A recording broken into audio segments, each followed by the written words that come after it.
It's such a lovely and wonderful place. Everyone shows love. Thank you.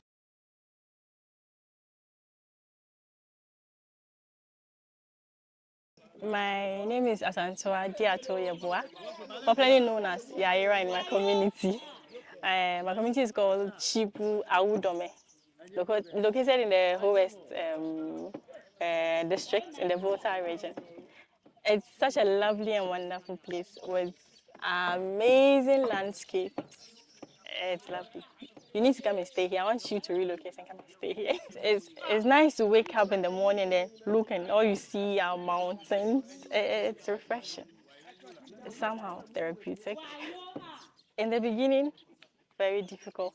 Like you said, I had to move out of my comfort zone. Right through, I think, beginning to the middle of the service, it became life transforming, exciting, because every day you get to learn new things, a new culture. This environment is quite different from what I am used to since I came from the north. So the idea of moving here, I mean, it was scary. And I got here, I got to meet the nice people. They are very lovely people. They welcomed me. Oh, it was really nice. Every day they come to check up on me to see if I'm doing well. And moving in the streets, then you hear the kids calling Sister Yaira.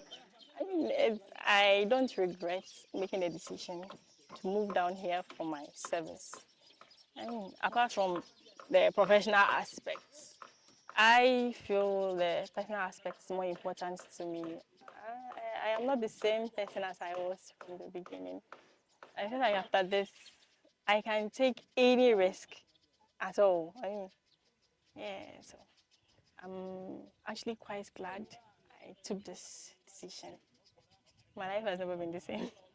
Even the students, the kids, they can come and knock on the door and ask, oh, I'm just here to see how you are faring. I haven't seen you the entire day. How are you doing? It makes your whole day worth it. And even though there's a language barrier, it hasn't been a huge challenge. Because every day you move out, they teach you a phrase or a word, and then they have this, I don't know if it's a game they play with you, where they intentionally speak to you in the local language and then use hand signs so that you can tell what they're trying to say. It's almost like charade. Until you figure out what they're trying to tell you, it's exciting. You interact with them, sir, then you figure it out. Then they give you an accolade, and then you go. It's been a good way for me to learn the language. So sometimes the formal way it might not work, and the time frame might be short. So informally interacting with them that way, I've gotten to learn the language a bit. Now I've gotten used to it. I think the first day, the first night I got to Chibu, I was served akpale, which is quite similar to TZ in the northern region, but still different. The soup too was different. I think there's this okra soup they prepare. I don't know the name, but they don't use oil. They don't use artificial spices, and it's so nice. I was surprised. I enjoyed it on my first day. But the other dishes, it was quite difficult, but consistently, something like yake. After you take the consistency, you get used to it. So in the beginning, the language it was quite a barrier, but not as huge as I thought my mindset was in the beginning. I thought, oh, you don't understand Ewe, how do you interact with them? Would they like you? And then I got here and I was like, oh wow. From the beginning they are teaching you how to say good morning, what mannerisms not to use. When you're with the elders, you don't wear hats and those things. Uh-huh.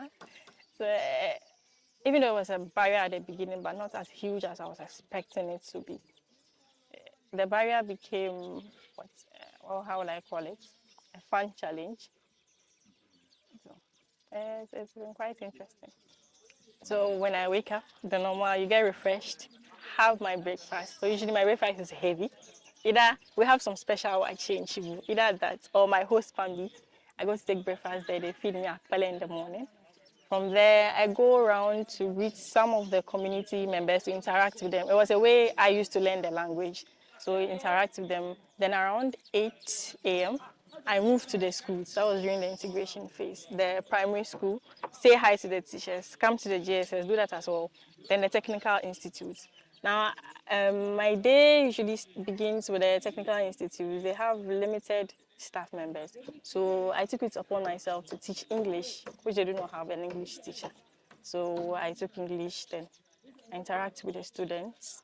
Then when I'm done around 2, getting to 3, we close. Then I go back to my host family, have my lunch, interact with them as well. Then the entire day, it's me learning the culture, interacting with different people apart from my host family. Then at night, go back to bed and then reflect on the entire day. In the beginning, I felt quite lonely. Even though the people were welcoming, I still missed home. And then I'm not as close to the other volunteers, my class mates. So I didn't have the option to probably just get up and then go there. Seeing another volunteer would be refreshing. So my first day especially I almost cried. Sorry. I almost cried. I was thinking twice, what am I doing here? I miss my family. There's no one to talk to. My network is bad. So I cannot call the other volunteers like I wanted to. At least hearing their voice and then their experience will make you feel better. I didn't get the opportunity because of the bad network. And only to find out the next day that the other volunteers had a group chat on WhatsApp, so they felt quite relaxed. I think that was one of the days I felt the loneliest. The other days it was quite the normal kind of lonely, like you miss home, you miss home. After 2 to 3 weeks, not really. I think the first thing I used to do was just come out, interact with my host family. So I intentionally engage them. They tell me about the town. They also ask me about my culture. So that interaction, it made me feel more comfortable. Apart from that, the kids. So usually when you're at home, when you're done with your day and you go home, you go and then after a few minutes they go home refreshed. They are back to you. So my house is usually filled with the kids. Either we are having lessons, teaching them, or just normal interaction. These two things help me overcome my loneliness. As time went on, almost everybody in the community, I can just come out if I'm feeling lonely, go and sit by a community member or a food vendor, just sit and then we interact. That is if I don't have anything else to me. It was super fun. Hiking, not my strong suit. I don't like hiking with all the mountains. No. But I think a couple of months ago, the volunteers we all came together, decided to go for sightseeing, Mount Nafaja to, like I said, hiking is a great experience, but I don't think I'll be doing it again. So we went hiking to the waterfalls, which was really fun. Now, apart from sightseeing, in my free time, I usually take walks around the community. Like I said, the scenery is very nice. Probably take a walk from here. And also getting to know the nearby communities. We have a community called Dafo, so I just go there. This is how the place is, greet them. We have Bethel down there as well, just to go and see how the neighboring communities look like. So mini sightseeing. Another thing I do, which is during my free time, the nurses go for these house-to-house visits.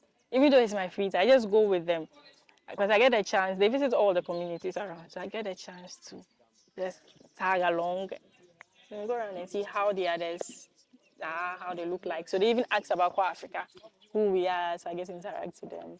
I just to have had volunteers before, I think that first so they always ask, oh, will we get another one? Why don't you come to us like you are in Chibu? Or we had one of you here. Come and greet us. We are your neighboring family.